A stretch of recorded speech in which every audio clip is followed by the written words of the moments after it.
एक सुनसान गांव में एक पुराना हवेली था जिसे लोग भूतिया समझते थे। रात के समय लोग वहां से गुजरने से डरते थे क्योंकि हवेली से अजीब आवाजें आती थीं। एक दिन एक युवक ने अपने दोस्तों के साथ मिलकर हवेली में रात बिताने का फैसला किया। जब रात हुई तो उन्हें अचानक दरवाजे पर आहट सुनाई दी और ठंडी हवा चलने लगी। तभी एक धुंधली आकृति उनके सामने प्रकट हुई जो एक दुखी आत्मा थी। उसने बताया कि वह अपने अधूरे काम को पूरा नहीं कर पाई थी और उसकी आत्मा वहां बंधी हुई थी। युवक ने सहानुभूति दिखाई और मदद का वादा किया। उसके नेक इरादों से भूत की आत्मा को शांति मिली और वह धीरे धीरे गायब हो गई।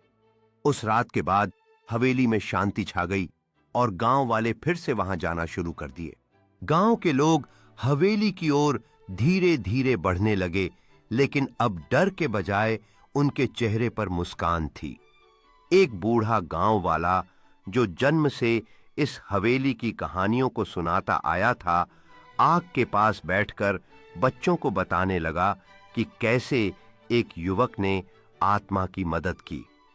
बच्चों की आंखों में आश्चर्य और रोमांच था और उन्होंने कहा कि वे भी उस युवक की तरह साहसी बनना चाहते हैं। उस रात के बाद हवेली केवल एक कहानी नहीं रही, बल्कि गांव के जीवन का एक महत्वपूर्ण हिस्सा बन गई।